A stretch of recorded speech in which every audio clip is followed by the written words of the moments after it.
I am Doug Friedman. And I am Meredith Levy. And this is Your Mental Breakdown, the podcast.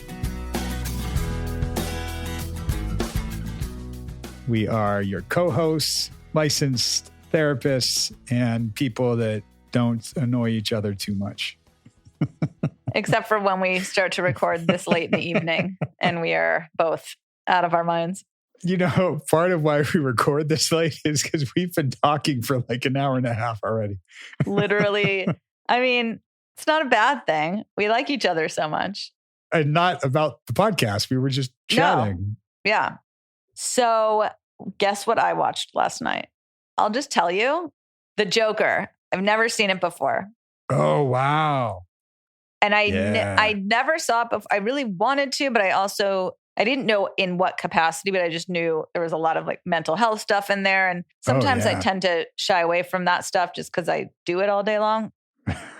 Right. I watched it. And first of all, Joaquin Phoenix is possibly one of the best actors I've ever seen in my life. I've always thought he was amazing, but that fucking put it over the edge. I was like, holy shit, just phenomenal. And it was an important statement about mental health. And also totally just fucking phenomenal. Yeah. I'm reading this book right now. I literally don't know what it's called because I read a book every 2 or 3 days. But in it, the guy is got a lot of mental health issues. But the only thing he watches is Murder, She Wrote.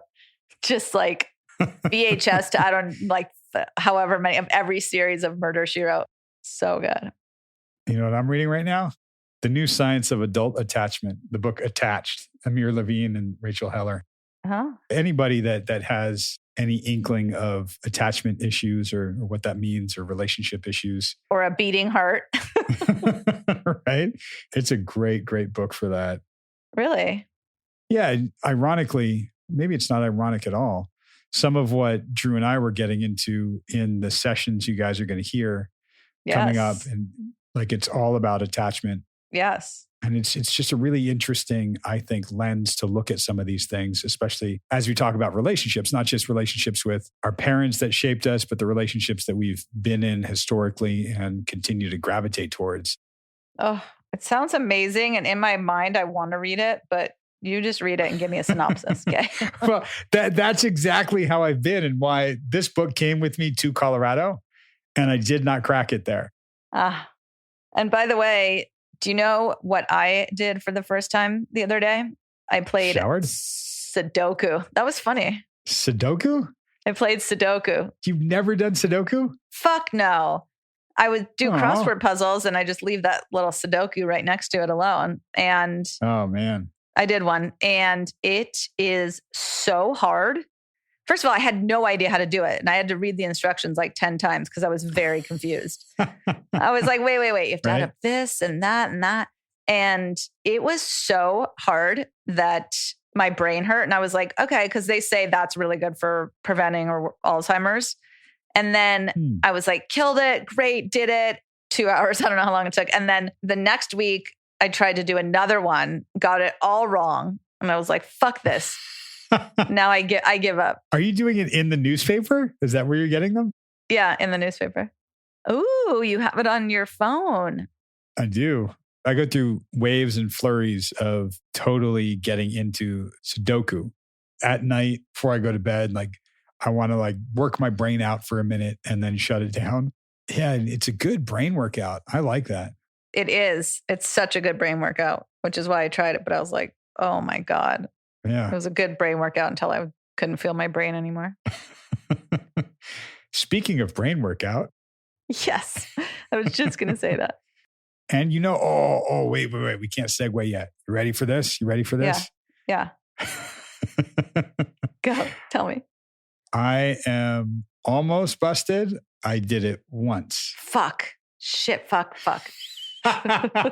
And you did not. You know, it's so funny to me because I did it once and knew like, cool, if I do it this once, and it was the night after we recorded, like, cool, I'm going to shut down. So at least I get credit for doing it once. Awesome. I didn't even remotely come near it after that. Damn it. I did not shut my laptop down any other night. 6 of the 7 days in the last week, nope, it was just running in the background. Oh, damn it. Okay. I'm going to just try it again. No judging. Let's not judge ourselves. No. If at first you don't succeed, try again.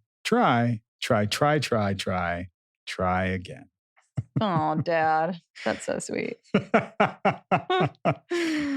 Okay, so listen up.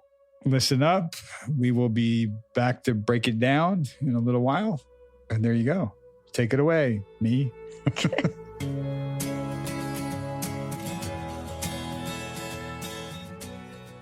Over our last week of our conversation, I've been thinking a lot of just about my parents and where they're at and where I'm at and what's going on with everything in life.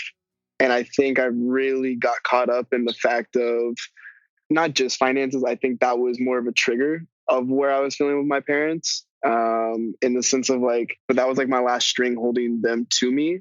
And so I think that fear of losing all of that altogether that sucked. And I shut down because of it. I'm starting to understand that and why I shut down. Why do you shut down? Fear of the unknown, which I think I'm getting better at. I've never walked through something like this with so much pressure already on my shoulders. I'm starting to get that mountain and going on the other side. But I think it's been a little bit more clear in the last couple of days of like, I will be okay in finances. And like, my parents have taught me a lot in the world of money, but I've never really done it myself.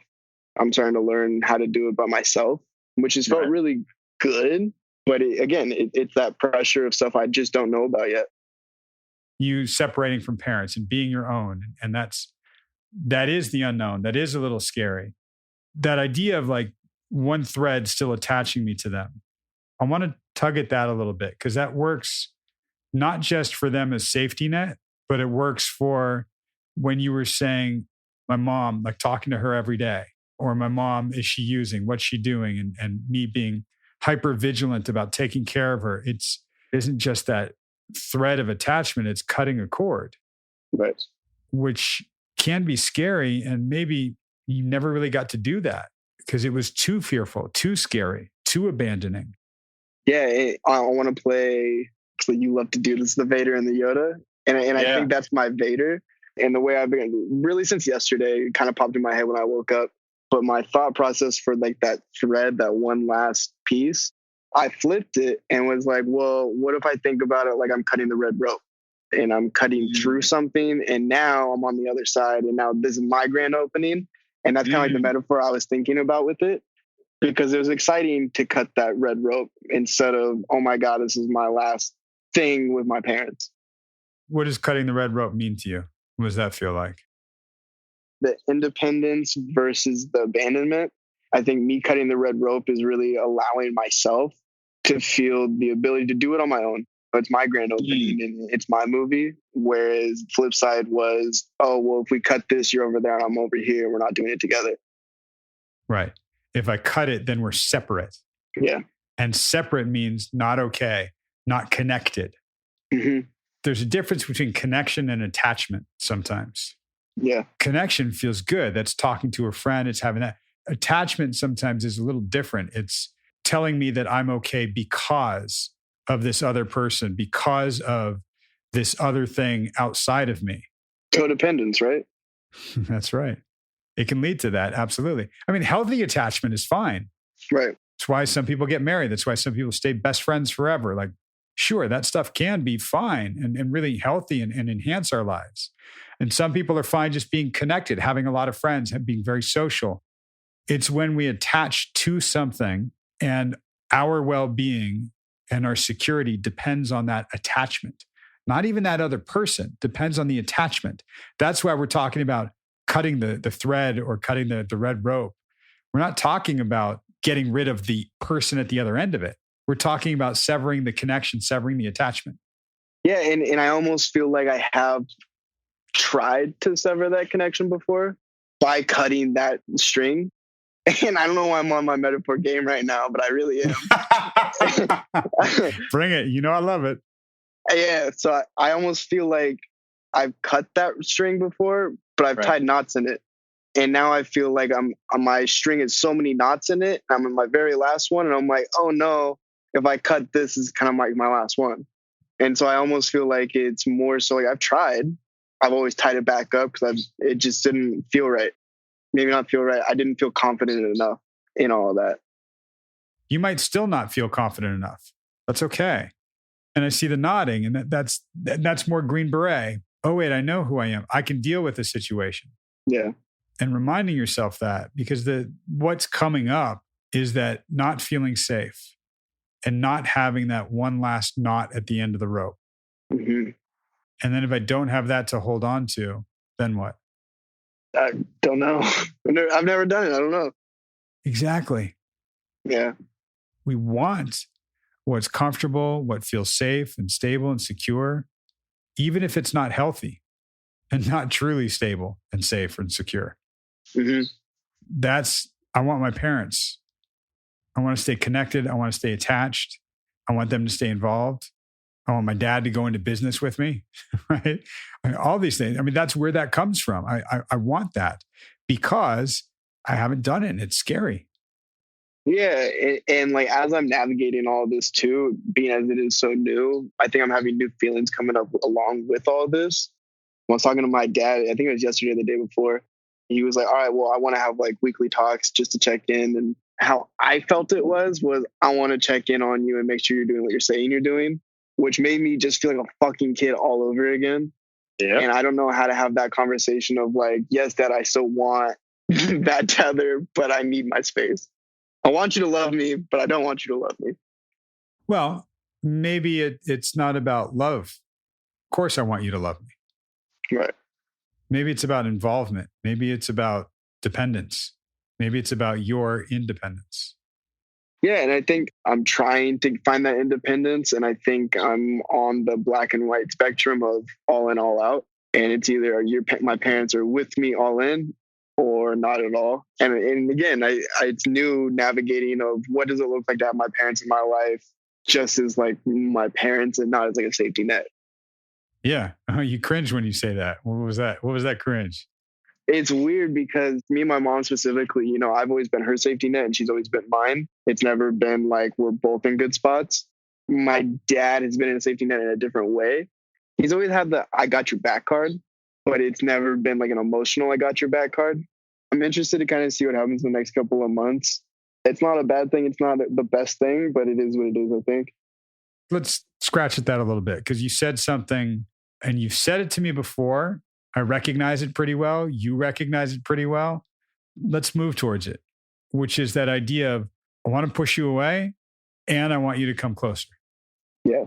I want you to come closer. Why? That's my squad. That's my family. A lot of people are included in my family. But I think when I have that secured and confident in that is when I feel confident. What's that secure and confident? Codependence is what it sounds like now that I'm saying it. I don't think I've really experienced life for myself yet. I think it's been a lot of group effort. I think I'm really good with group projects. I don't think I'm the best at doing my own projects. What do you think that's about? I think going back, even like as a kid in kindergarten, as soon as my mom would leave, like that's when I'd start bawling and I'd feel super alone. And even as a kid, I didn't understand why she would leave. And then that kind of like grew as I became a teenager and snowball effect and got bigger and bigger. But I think at the end of the day, it has to do with me and my mom and me feeling like she's just always going to leave. Let's look at it like this. You experienced a trauma with your mom, not the one you think. The very first one when you were ripped away from her, when you were born. Yeah. There are some schools of thought that say that that's the first significant trauma. And if you think about it, you were safe, you were nice, you were protected, you were in this really nice womb, right? Yeah. It was fantastic. You were being fed, you were being held, everything was wonderful. And then you get ripped out of that. And if we think about that in terms of, like you said, in kindergarten, getting dropped off, that's a separation, that's getting ripped out of. Right. And every time you talk about wanting to do something independent or wanting to be left alone, needing some time for yourself, there's that, but wait, I need that security. I need to know I'm okay by virtue of they're still here. Right. As I'm saying this, what's happening over there? I'm thinking a lot about just other relationships that I have and kind of seeing how me and my mom's relationship, and not directly correlated to like the trauma, just like generally speaking, has really affected the way I perceive relationships. It's really affected the way I'm emotionally attached to people. How so? I mean, I basically put my life on hold constantly, like over and over and over again, in order to fit into somebody else's life, because I feel like that's where I feel wanted versus where I want to be, of being okay by myself and not being alone. I don't think that's what I'm trying to say, but being okay with not talking to friends for a day or two. Or if somebody gets mad, that 10% of disappointment, I mean, that's helped me more than like a lot of things in my entire life has, which is crazy. It's a little thing. Just that alone. I never wanted my mom to be disappointed in me, and I would do anything to make it better. And I'm still that way with everybody else now. I'll drop everything. Yeah. Why do you think? I got a theory. I want to hear yours. I think I'm so afraid to be lonely, that I'll wash what I like to be with somebody else and kind of chameleon into that, just for the satisfaction of what that is. Yep. I'm glad you went first. That's it. Really. It's something, again, going back to birth, it's a natural thing. I don't want the separation. I want to be as one. I don't want to be alone. And I'm sorry to say that we are alone. Mm-hmm. We don't have to be lonely. That's where all these connections come from. That's where maybe having secure attachments in our life, not codependent ones, not ones that I need to maintain this attachment, this thread in order to feel safe and be okay. No, we need that safety and that okay to come from internally ourselves. But I can still have connection and good, secure attachments. Absolutely. Mm-hmm. But some of how you're talking about this hits that fundamental piece of we are alone. Yeah. And I think growing up too, I mean, I come from a really small family, I can count everybody on two hands and still have a couple fingers left over. Right. I've always hated that about the way I grew up. I looked at a lot of my friends with all these cousins and aunts and uncles, and going to these big shindigs with 30, 40, 50 people. And it's been a struggle for me having one or two solid people in my life and not having the 3, 4, 5, where I go back and forth a lot on it. And I think that's the lonely part of my life right now. I think growing up without like a big family, I never really knew what that was like. Yeah. Now I'm navigating what it's like to build my own. And I don't really know how to do that quite yet, but I'm trying. Exactly. You're not just trying, you're doing. There's another Yoda for you. Do or do not, there is no try. Part of what you're describing is connection. It's also community. I mean, I have that 1 or 2, but not that 3, 4, 5. Right as you said community, my head went to church. And I haven't been to church in like a year. Especially because of the pandemic and what that looks like now. It's just different. Especially after old girlfriend. You leaned back into church a little bit. Yeah. And that meant something to you. That meant a lot to you, actually. That's community. That's plugging back in and connecting to a sense of community. That feels really good. And that's really important to you.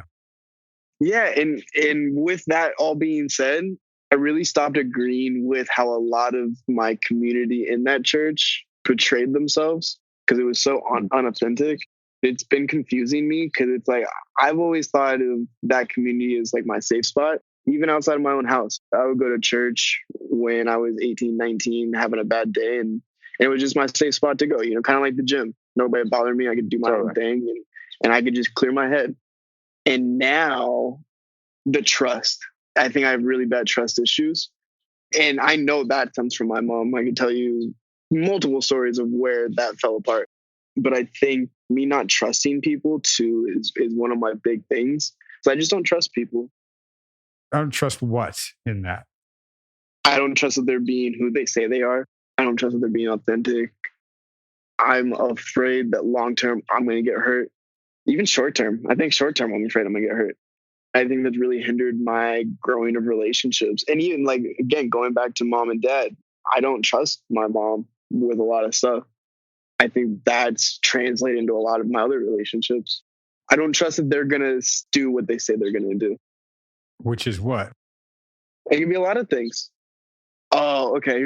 This is related, but unrelated. Yesterday, a guy, one of my homeboys, actually, I'm literally helping him with some masks and printing and doing some stuff for his company he's trying to start.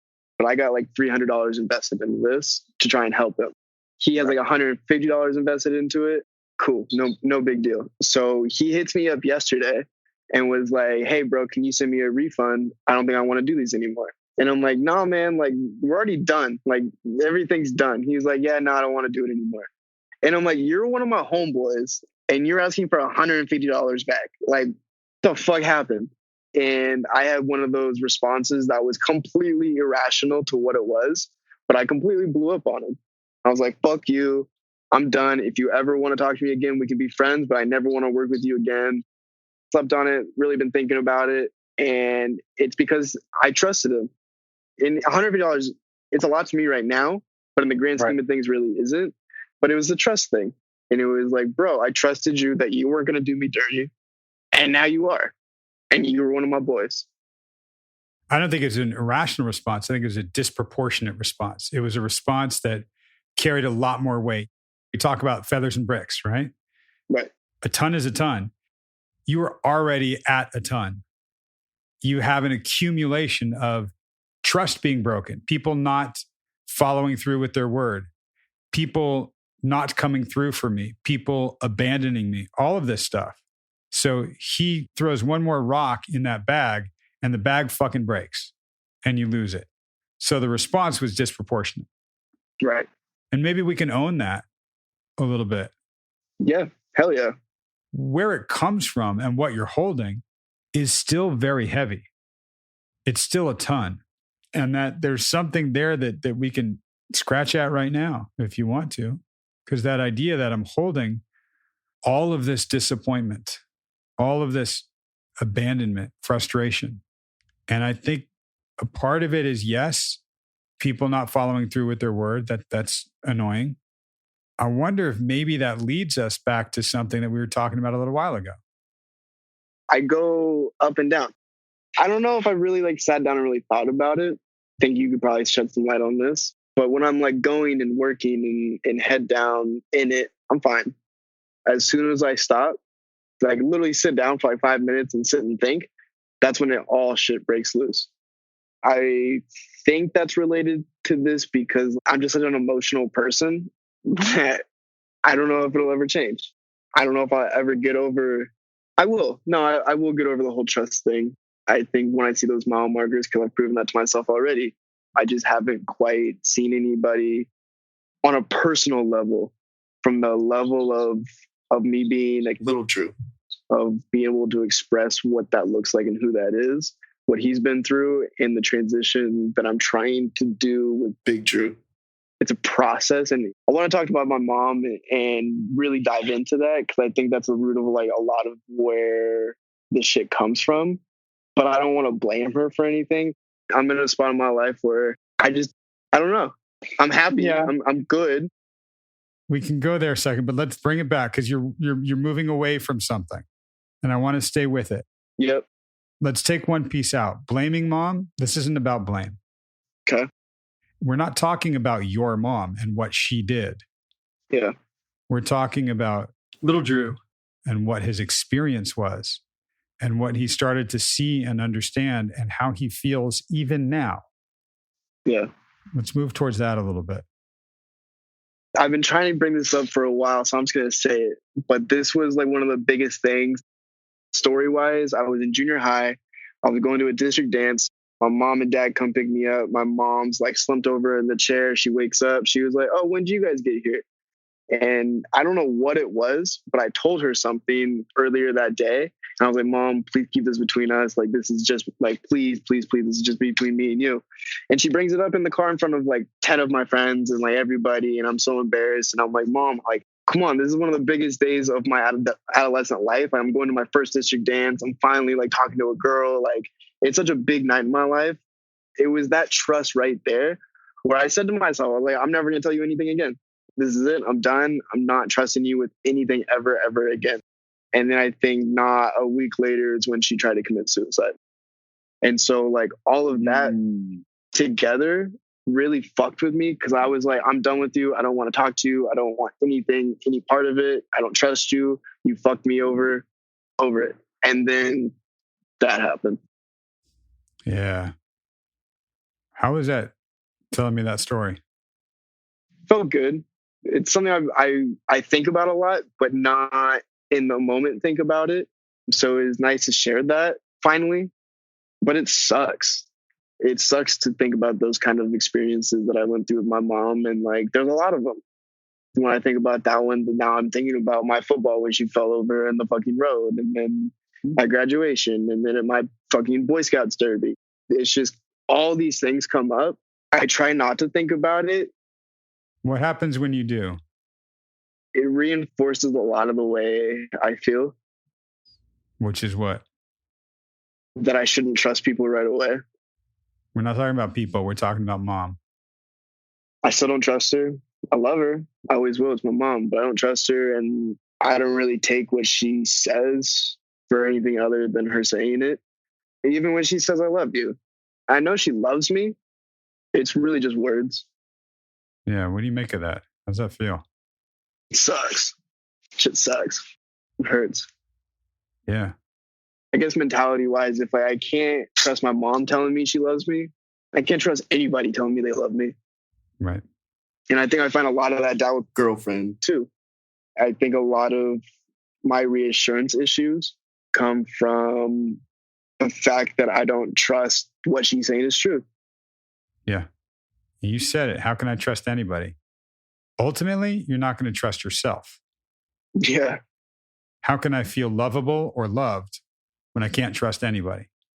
Because I'm so hurt that my mom betrayed that trust. And it's not about blaming her for that. Right. She is an addict. Mm-hmm. Doesn't mean she doesn't love you and try her best. It also doesn't mean she doesn't make mistakes. She does. And your experience, I mean, look, you're carrying around a narrative that's incredibly impactful, that's reinforcing something continuously. I can't trust. I don't trust. I'm going to be abandoned. I'm not okay. I am alone. And that's scary. And I hate it. And I don't want to be. Man, even the story you just told me, I went off on her for fucking up. Mm-hmm. And then she tried to kill herself. What's a natural conclusion we'll draw with that? It's my fault. Yeah. Is it? No. Did you think it was? I didn't know. I wasn't like, oh my God, this is my fault. I just didn't know what was going on. I think that was a lot scarier. We might have some awareness at the time, but it's not consciously going to creep in. We're not going to Yoda ourselves by a long, long, long shot. All we're going to know is something happened and it's not okay. And ultimate trust was broken. Mm-hmm. There was another one too. This one just popped up. I was sleeping. I was probably 16, 17. And I woke up for whatever reason. It was just one of those random middle of the night. Oh, I'm up. And something pushed me to go downstairs. And I was like, okay, I'm gonna get some water or something. And so I walk and I see downstairs and there was like paramedics everywhere. My mom was on the stretcher. And I turned around and went back upstairs. And I was like, I didn't want to see that. I'm going back to bed, pretending like it was a nightmare. When my dad talked to me about this one, he didn't say it was a suicide attempt. He just said that she took too many pills or something and it fucked with her blood. And so again, I didn't no idea what was going on. But for that one, I felt like I turned my back again. Not that if I would have walked down, it could have been better, but at least I would have been able to say goodbye. And really random, this one popped in my head too. Same thing with my dog. My yellow lab growing up was my best friend. That was my 18th birthday. I came home from a trip and went out with my parents that night to celebrate. Came home and my dog was on the ground, just not doing good. And so my parents were like, do you want to go to the hospital with us? And I was like, I don't know if I can. And they're like, okay, we'll see you later, and left. And didn't come back with them. And I think the thing that hurt the most with that one was just not saying bye.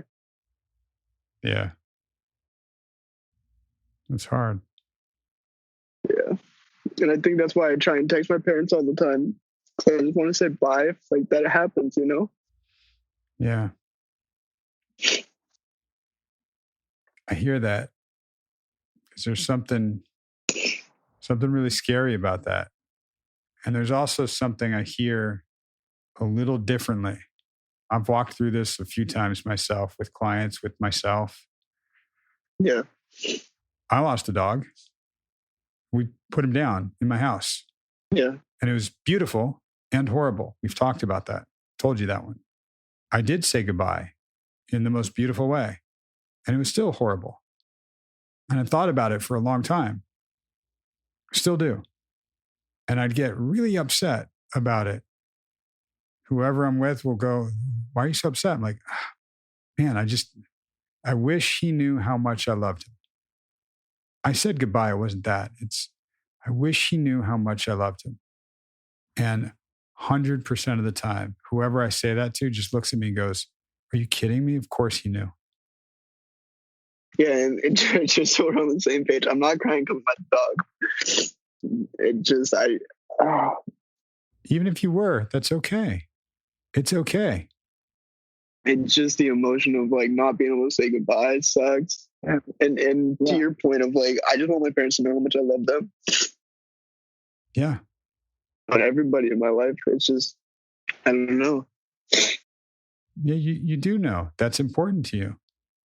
And look, there's a reality here, which is we're not going to be here forever.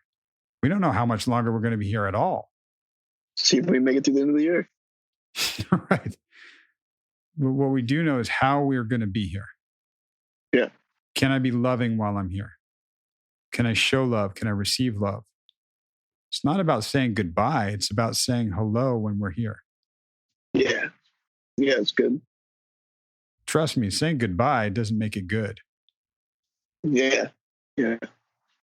Same shit with he's my buddy that just passed away and I didn't get to say bye to him. It's just like, I feel like that's my thing. It's just like, I don't get the closure. Yeah, we don't get that. We often don't get that at all. Yeah. There's an old client, I think I might have mentioned him to you, had the aneurysm, then had cancer, got through it. There's something when he was around 20 years old, came back from college, playing basketball with one of his best friends. They were both quick to getting angry.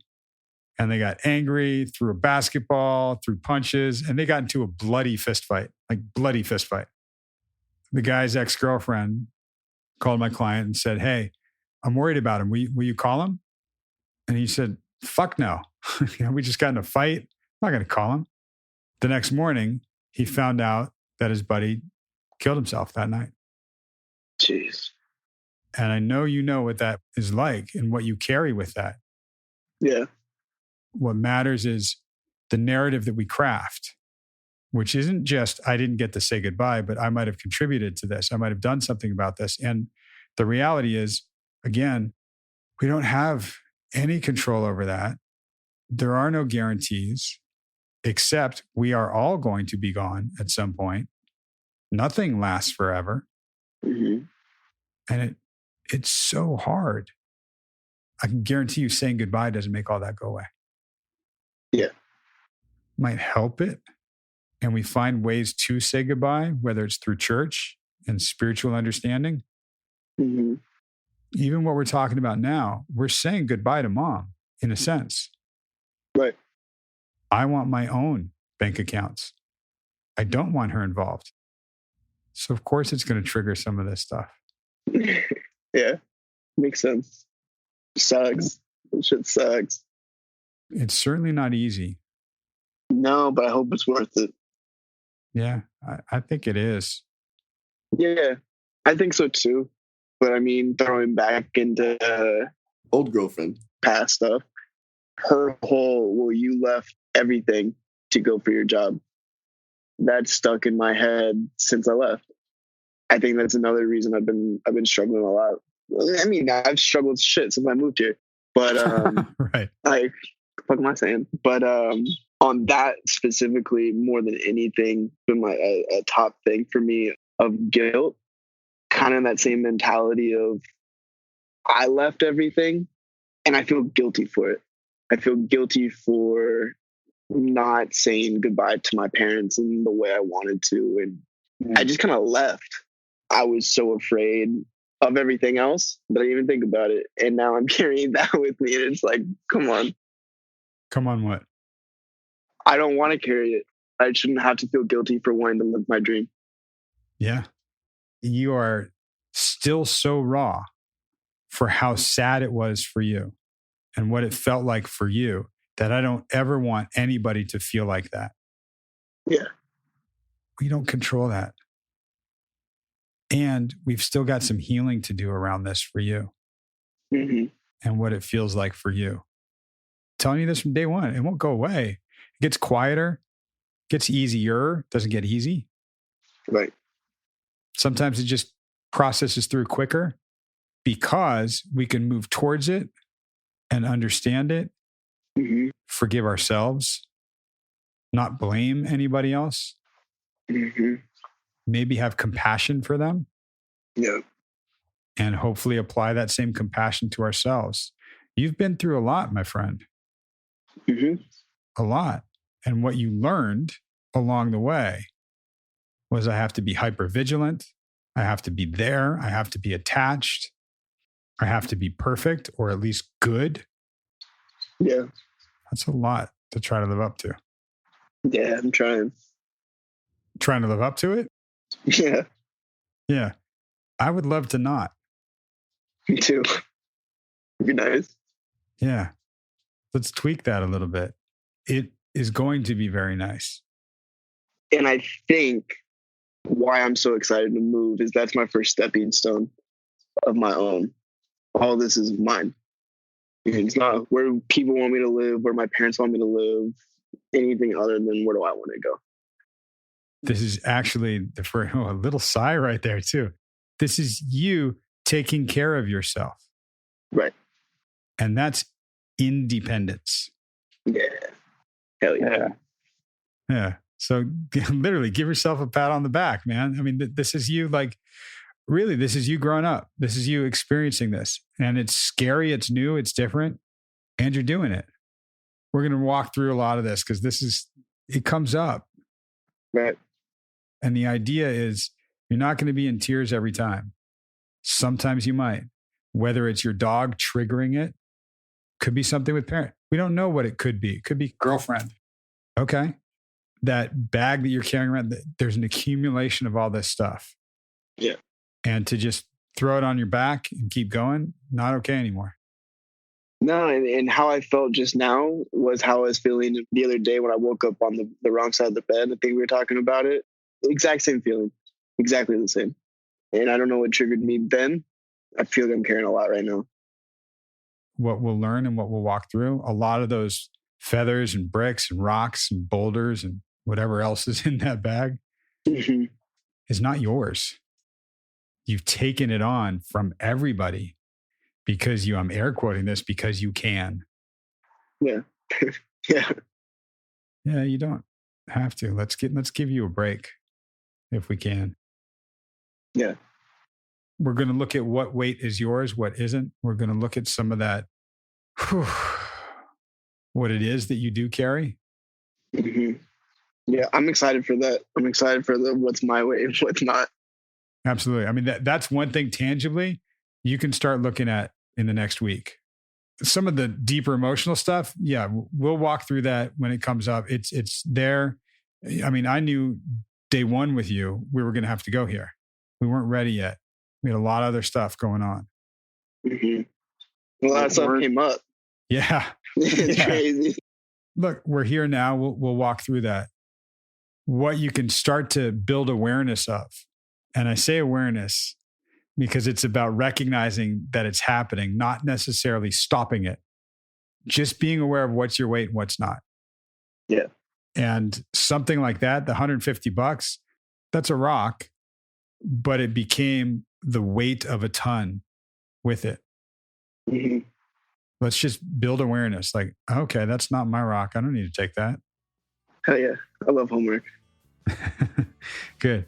Take note. What's my weight? What's not? Absolutely. I'm on it.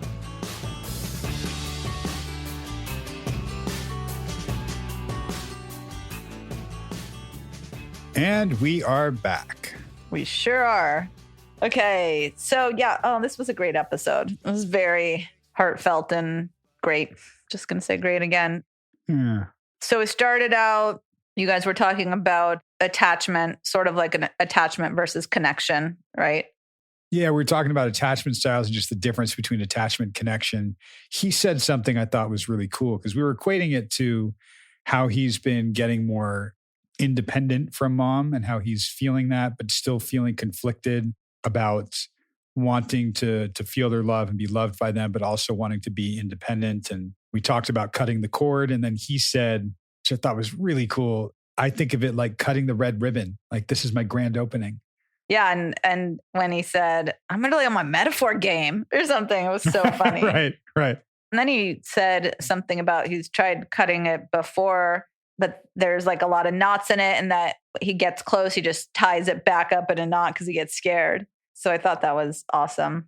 Yeah, it's really cool to hear him kind of looking back at his style of attachment and his style of dependence or codependence or independence, like kind of looking at what that means for him. Right. And we've done enough groundwork and he's gotten more comfortable with sort of the language of how we talk about this, that now he's getting to explore it in a way where he's got some tools and some framework for talking about it. Yeah. And he talked about, I think one of the things he said was about his dad, that his dad wanted to have like a weekly chat or talk or check-in or whatever. And right. Drew took that to mean that he wants to check in and make sure that he's doing what he says he's going to do, and made him feel like a kid. Right. Which I thought was interesting. I wonder if that was his dad's intention or not. It's hard to know because we weren't in the conversation. But to me, I was like, oh, that's sweet. And I thought he was going to say that he wanted to check in to make sure that he's doing okay. And then he said, to make sure I'm doing what I'm supposed to do. I was like, oh. And then talked about I want you to love me and I don't want you to love me. And you brought in like, well, maybe it's not about love, which in my head, I was like, well, how do you know it's about love? And then he said that and I was like, we're so smart. Right. It's funny. It reminds me of, I read this somewhere. Just because you said you love me doesn't mean I feel loved by you. Yeah. It's a great line because it's how we express love and how we receive or feel love can be different things. And if his dad in a very loving way was saying, yeah, let's have a weekly talk, that might have been his dad's way of saying, I want to stay connected to you. But if Drew took it as, oh, you're just checking up on me, like, no, that's not okay. I don't like that. You're just making sure that I'm going to do what I said I'm going to do. Like, that's not what I want from you. It's almost like he's saying, he didn't really say it in here, but I want it on my terms. I want to talk to you when I'm sharing something with you that I want to have from you. It's different. Right. I was really curious when he talked about how never having had a big family and that church is community for him. And it hasn't been in a long time. And he said he was having trouble with the church community and how they portray themselves. And he said they're not being authentic. Right. And I was like, how the F do you know if they're being authentic? That was like my initial thought, right? Like, that's such a judgment. And maybe there's more to it that I don't know. Correct. There is more to it that you don't know because we had to cut some of it because of what the content of what he was saying was too identifying.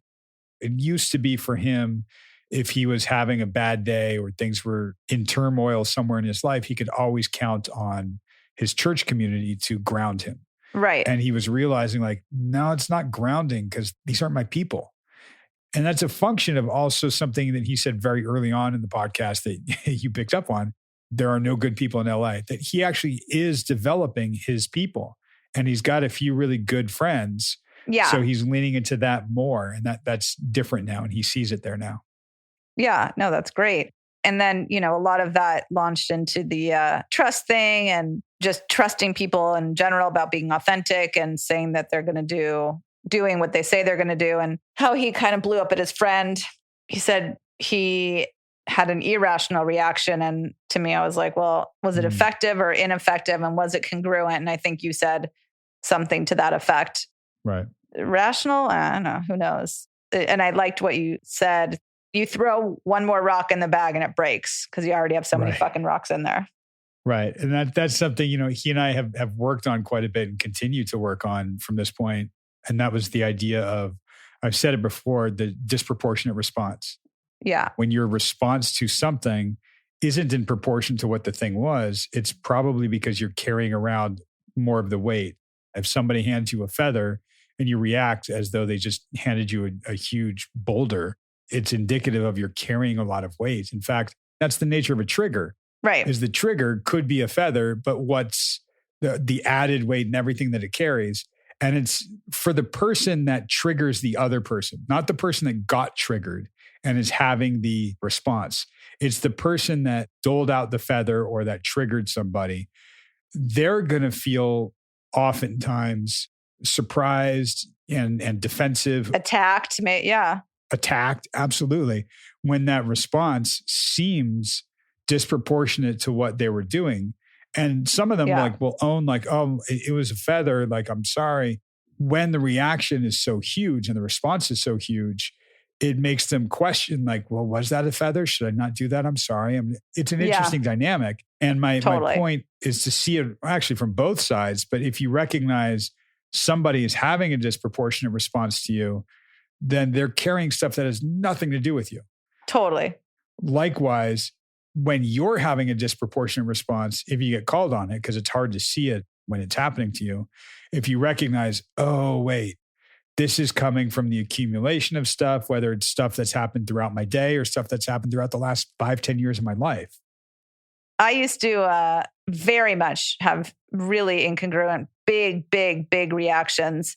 And I didn't really know. I just thought it was the other person just not caring as much as I did. I look back now and I'm like, wow. A lot of times afterwards, people feel badly. But a lot of times, like I said, I didn't even realize it was incongruent. Right. You're so emotional. You're dead inside. What do you mean? How are you not upset right now? Right. How come you don't feel this as big as I do?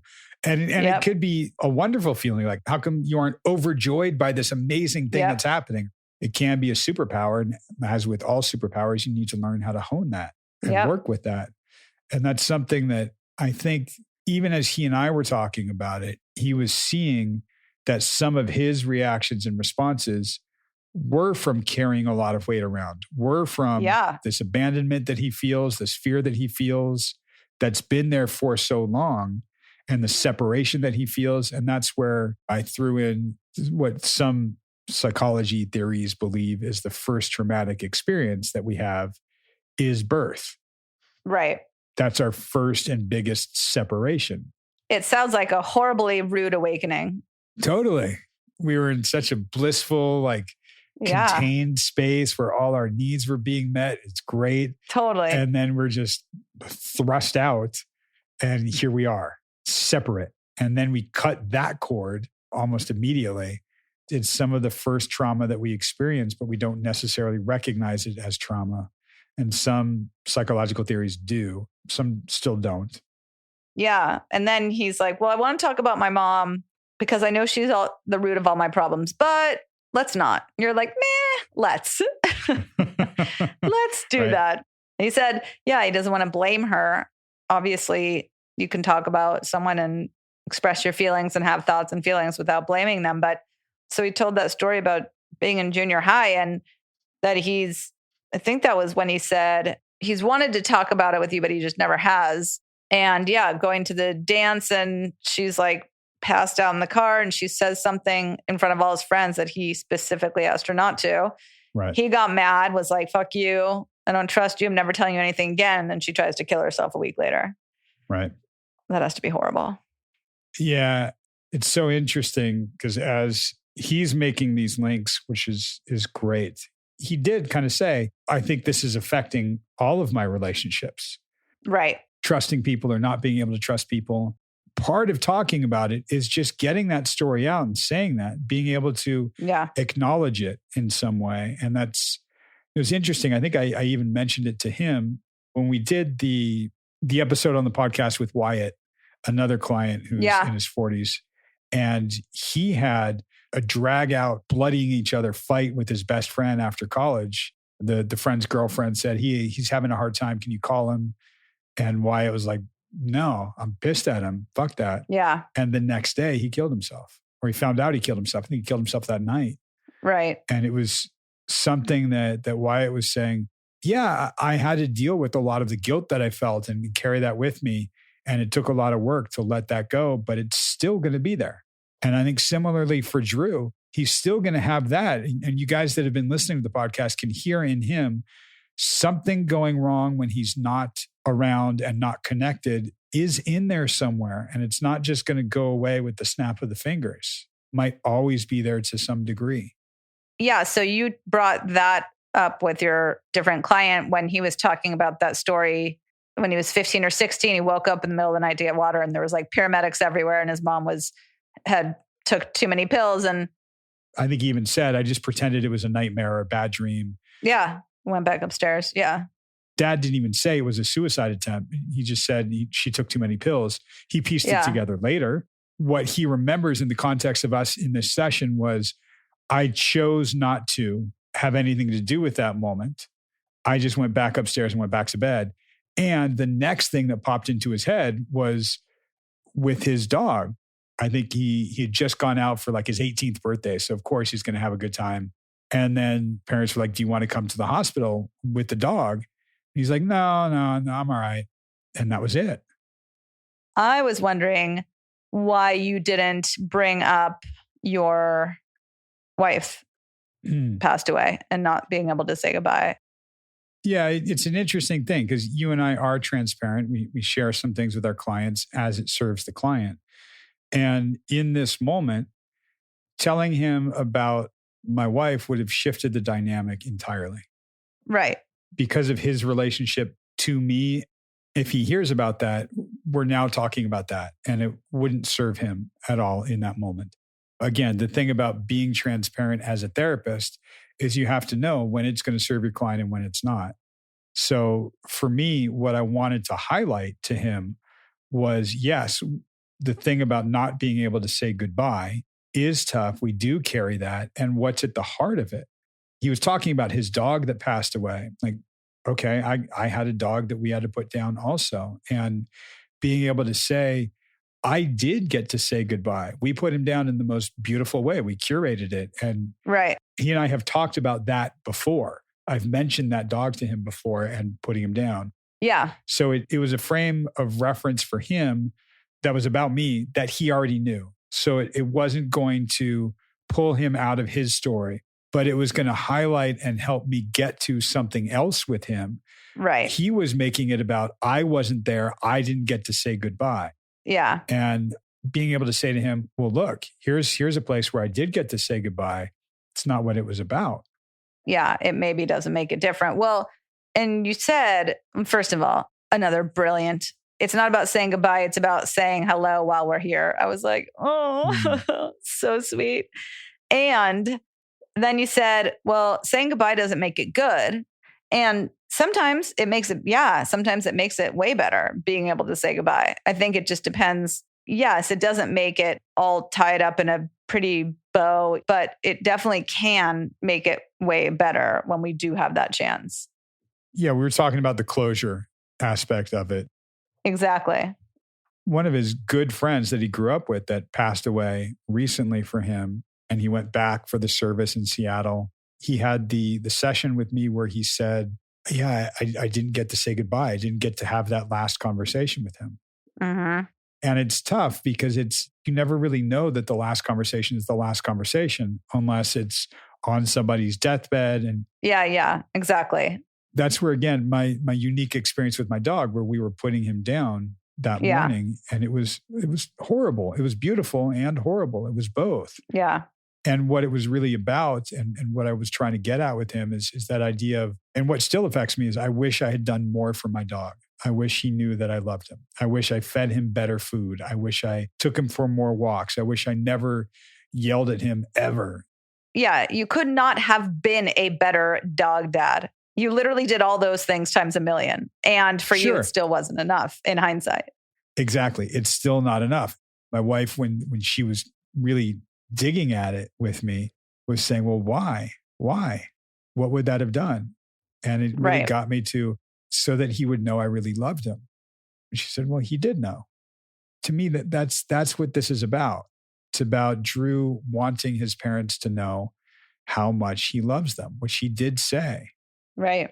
And that's when I said the line, I think, about saying hello while we're here. It's about showing them the love while we're here. Yeah. It's not about saying goodbye and having that closure. It's being able to express that love now. Absolutely. And I love that he and I have worked on this. We've been building up to this because it doesn't mean I have to show them love the way he had been showing love to people a year ago. Right. Which was buying them gifts, dropping everything for them, always being there and always texting them every morning so that they'll text back. It wasn't that. Yeah. And I think he got it this time and he really understood it that way. Yeah. And he was very emotional. You could just sense that, yeah, he was very authentic and expressing his emotions. I can almost hear and sense the weight being lifted off of him. Mm-hmm. Towards the end of a session, we just said it. And it's sort of what you were saying about me being enough for my dog. I was a great owner to my dog, a great companion to my dog, yet I still feel like I didn't do enough. And for him, that idea of, man, I would love it if you could just live instead of live up to. Right. Because he's always trying to live up to, he'll compare himself to his dad. He'll compare himself to the best version of him that he thinks he needs to be. Right. It's really, really hard because we're constantly trying to live up to this standard or this thing that is never going to be enough. We're always going to find some way. Yeah. And then at the end, you said, okay, here's your homework. He's like, I love homework. I was like, me too. That's awesome. Right. Pay attention to what's his weight and what's not. And I was like, oh, that's a good one. It's sort of like Feathers and Bricks 201. Like Feathers and Bricks 101 is understanding that things are stressful and they come to us in the form of light things like feathers or heavy things like bricks. The 201, the next level, the advanced course, is recognizing that some of these things that we take on aren't ours. Right. They're somebody else's weight. And we think like we're helping by carrying someone else's load. Okay, sometimes we can do that, but it puts weight on us. Yeah. And sometimes not taking it on, man, it just lifts a burden off of us if we can. It's going to be really interesting to see if he was able to do that during the week. Yeah. I say all the time to clients, this stuff doesn't get easy, but it gets easier. As we do it, as we build these muscles, as we build this awareness, you're going to have an easier time doing it because we're now aware of it. And if we become aware of not taking on other people's feathers and bricks or how much of ours we're taking on, it's not easy, but it gets easier and we feel lighter. Just that idea of, man, like him taking care of himself, not everybody else. Yeah. And it gets easier, or it can get easier. You got to practice though. You got to practice whatever it is, the awareness, because great. I mean, awareness is huge. It's the first part to everything. And then what, right? Then there's the steps after that. Right. This session for me was so huge in terms of where he is and how he's thinking of things. Yeah. Because now, and this is the point of therapy to me and why I think therapy is about the relationship and about the incremental progress over a period of time, not a soundbite, not a one size fits all thing. Right. We are now in our relationship as client and therapist at a deeper place where we can actively look at some of these patterns and understand where they're coming from and how they're impacting our daily lives. And we can do something about it. Totally. And start breaking these patterns and creating new neural pathways, new ski trails. It's so much of what I love doing with people is building to get to this point. And we're there. What he does with it is going to be amazing to witness. And it's totally. I'm still working with him to this day, like almost a year past where we are in the podcast. And it's really cool. So amazing. The levels that you reach are just so much deeper and it's such a different life. And I think we'll probably have Drew come on and kind of look back at his first year of therapy. It's weird because he'll have the perspective of doing it from having an additional year of therapy that you guys haven't heard yet, right? So he's 2 years into therapy, but he's going to be looking back at the first year of his therapy and comparing it. It's pretty cool. So amazing. Oh, I can't wait to hear that. Yeah. Well, it's all coming soon. So guys out there, come on back, stick around, check us out on all the social medias. We're all over everything these days. We're all over. Yeah. On the Facebook, we've got a Facebook group and discussions there. We've got on the Facebook, on the Facebook, on the Instagram, on the TikTok. And if you haven't already, check us out on your iTunes and give us a rating or a review. That really helps us out. We're trying to get the word out to everybody that we're here. Therapy's here. It's good for you. It helps. And we're awesome. And so are you. That's right. And we will talk at you next week. Bye. Bye.